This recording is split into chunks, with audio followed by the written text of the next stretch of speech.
ഒരു നാട്ടില് ഒരു കർഷകൻ, വളരെ പാവപ്പെട്ട ഒരു കർഷകൻ ഒരു നാളില് തന്റെ സ്വന്തം കഠിനാധ്വാനം കൊണ്ട് അയാള് ശതകോടീശ്വരനായി മാറുകയാണ്. ഇതറിഞ്ഞതിന് ശേഷം പല പ്രശസ്ത ചാനലുകളിൽ നിന്നും പ്രശസ്തരായിട്ടുള്ള അഭിമുഖം നടത്തുവാനായിട്ടുള്ള അവതാരകർ എത്തിക്കൊണ്ടിരുന്നു. പല അഭിമുഖം അദ്ദേഹം കൊടുത്തെങ്കിലും ഒരു അവതാരകൻ മാത്രം, ഒരു സ്പെസിഫൈ ചെയ്ത ഒരു ചാനലിൽ നിന്ന് വന്ന ഒരു അവതാരകൻ മാത്രം കൂടെ കൂടെ ഇയാളോട് ചോദിച്ചുകൊണ്ടിരുന്നു, ഇത് കഠിനാധ്വാനം കൊണ്ട് മാത്രമാണോ, അതോ തങ്ങളുടെ ഭാഗ്യദേവത തങ്ങളെ കടാക്ഷിച്ചത് കൊണ്ടാണോ?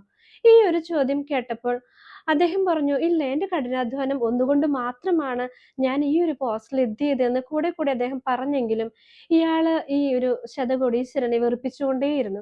2 ചോദ്യം കഴിഞ്ഞതിന് ശേഷം മൂന്നാമത്തെ ചോദ്യം ഒബ്വിയസ്ലി ഇതായിരിക്കും. അതായത്, നിങ്ങൾ എങ്ങനെയാണ്, ഇത് കഠിനാധ്വാനം മാത്രമല്ലല്ലോ, ഇതിന്റെ പിറകെ ഭാഗ്യം കൂടി ഇല്ലേ? അല്ലെങ്കിൽ എത്രയോ കർഷകർ നാട്ടിലുണ്ട്, താങ്കൾ മാത്രം എങ്ങനെ, അവരൊന്നും കഠിനാധ്വാനം ചെയ്യുന്നില്ലെന്നാണോ താങ്കൾ പറയുന്നേ? ഈ ഒരു ക്വസ്റ്റ്യൻ ആവർത്തിച്ചുകൊണ്ടേയിരുന്നു. സഹി കെട്ട് കഴിഞ്ഞപ്പോ നമ്മുടെ ഈ കോടീശ്വരൻ പറഞ്ഞു, അതെ, എന്നെ ഭാഗ്യദേവത കടാക്ഷിച്ചു.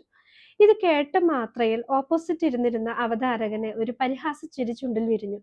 അദ്ദേഹം പറഞ്ഞു, ഇത് തന്നെയാണ് ഞാൻ ചോദിച്ചത്. ഭാഗ്യം നിങ്ങളെ കടാക്ഷിച്ചിട്ടില്ലേ? അദ്ദേഹം പറഞ്ഞു, ഭാഗ്യം കടാക്ഷിച്ചിട്ടുണ്ട്.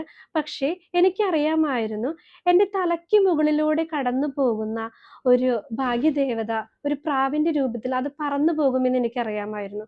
പക്ഷേ എനിക്ക് ചാടിയാൽ മാത്രമാണ് ആ ഒരു പ്രാവിനെ എനിക്ക് സ്പർശിക്കുവാൻ സാധിക്കുകയുള്ളൂ. സ്പർശിച്ചാൽ മാത്രമാണ് എന്നെ ഭാഗ്യം കടാക്ഷിക്കുകയുണ്ടായിരുന്നുള്ളൂ. അതിനാൽ എപ്പോഴാണ് ആ ഭാഗ്യദേവത പ്രാവിന്റെ രൂപത്തിൽ പറന്നു പോകുന്നത് എന്ന് എനിക്ക് അറിയില്ലാത്തതുകൊണ്ട് ഞാൻ നിരന്തരം അതിനെ പിടിക്കുവാനായിട്ട് ചാടിക്കൊണ്ടേയിരുന്നു. അങ്ങനെ ഏതോ ഒരു സമയത്ത് ചാട്ടത്തിൽ ഞാൻ അതിനെ തൊട്ടു, എന്നെ ഭാഗ്യം കടാക്ഷിച്ചു. ഇത് കേട്ടപ്പോൾ നമ്മുടെ അവതാരകൻ ഇളിമ്പിനിയായിപ്പോയി എന്ന് പറയണേ. നിങ്ങൾക്ക് അർത്ഥം മനസ്സിലായി കാണുമെന്ന് ഞാൻ വിചാരിക്കുന്നു. Thank you.